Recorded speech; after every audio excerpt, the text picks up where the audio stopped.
Hello, আসসালামু আলাইকুম। Welcome to মাহানুরস রান্না বান্না।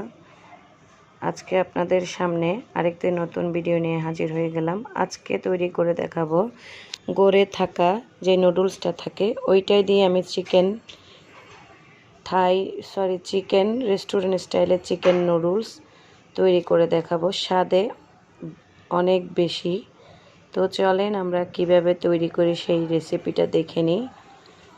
তার আগে বলে নিব আমার রেসিপি চ্যানেলে যদি নতুন হয়ে থাকেন অবশ্যই সাবস্ক্রাইব করবেন। তো দেখেছেন আমি চিকেন নিয়েছি, 1 কাপ পরিমাণ গাজর নিয়েছি, হাফ কাপ পরিমাণ পেঁয়াজ নিয়েছি, হাফ কাপ পরিমাণ বরবটি নিয়েছি, হাফ কাপ পরিমাণ কাঁচামরিচ ফালি কয়েকটি, আর টমেটো 2টা কুচি করা।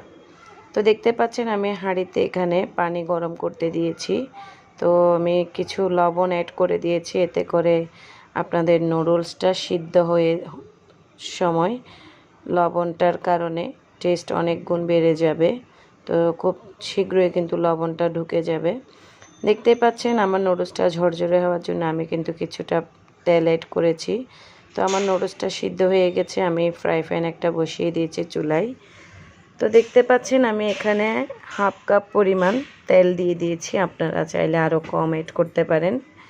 তো আমি যে হাফ কাপ পরিমাণ পেঁয়াজ কুচিয়ে রেখেছিলাম ওইটা আমি তেলের মধ্যে ছেড়ে দিয়েছি। এরপরে একে একে সব ভেজিটেবলগুলো এখানে দিয়ে দিব। দেখতে পাচ্ছেন বরবটি, কাঁচামরিচ এগুলো আমি দিয়ে দিয়েছি, এতে করে আপনার খুব সুন্দর সেদ্ধ হয়ে যাবে, খেতেও অনেক ভালো লাগবে। এরপর গাজর কুচি অ্যাড করে দিয়েছি।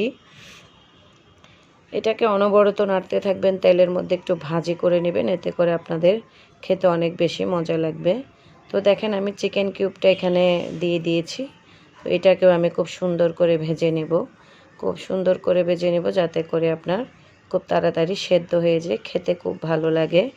তো জানেন রেস্টুরেন্টের আসলে এগুলো খুব সুন্দর কালারফুল থাকে, তাই আমি একটু কালারফুল করতে চেষ্টা করেছি।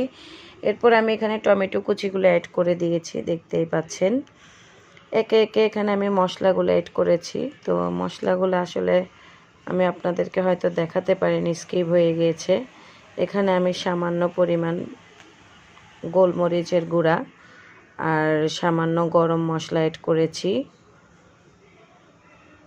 আর কিছুই না, জাস্ট এগুলো অ্যাড করব। এরপরে আমি এখানে দেখেন এই যে ম্যাজিক মশলাগুলো যেগুলো নুডলসের মধ্যে থাকে সেই নুডলসের মশলাগুলো অ্যাড করব। এখানে আমি তেমন কোনো মশলা অ্যাড করিনি, এখানে হলুদ এমন কিছু আমি অ্যাড করিনি, জাস্ট এগুলো অ্যাড করে নিয়েছি। একটু সামান্য পরিমাণ গরম মশলা আর সাদা গোলমরিচের গুঁড়া আর ম্যাজিক মশলাটা। আমি ডিমটা দেখুন কিছুক্ষণ একটু দিয়ে একটু অপেক্ষা করলে হবে কি ডিমটা খুব সুন্দর সেদ্ধ হবে এবং আপনার ব্লেন্ডিংটা ভালো হবে। তো আমি সামান্য পরিমাণ লবণ অ্যাড করে নিয়েছি। এখানে আমি একটা সস রেডি করছি।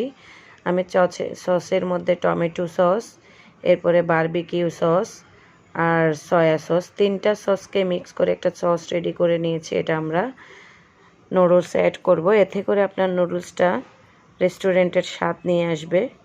আসলে এখানে অনেকেই কিন্তু যে একটা চাইনিজ রেস্টুরেন্টের যে একটা নুডলস পাওয়া যায় স্টিক নুডলস, ওইটা ব্যবহার করে, কিন্তু আমি চাই অনেকেই ওই নুডলসটা হয়তো পায় না, যার কারণে আমি চাই যাদের ঘরে যেটা আছে ওইটা দিয়ে যেন সুন্দর একটা স্বাদের নুডলস তৈরি করতে পারে।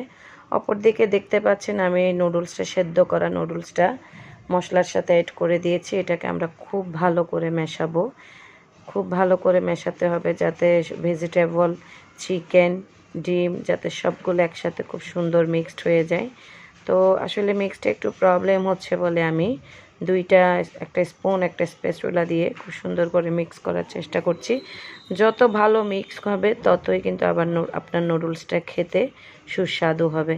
তো চেষ্টা করবেন খুব ভালো করে মেশাতে। আমি এখানে কোনো টেস্টিং সল্ট ব্যবহার করিনি, কারণ আমি টেস্টিং সল্টটা সবসময় অ্যাভয়েড করি, আমার ভালো লাগে না, তাই আমি অ্যাভয়েড করি। তো আপনাদের যদি ভালো লাগে তাহলে আপনারা সেটা অ্যাড করে নিতে পারেন। তো দেখতেই পাচ্ছেন আমার নুডলসটা খুব সুন্দর একটা কালার এবং খুব সুন্দর একটা টেক্সচার চলে এসেছে।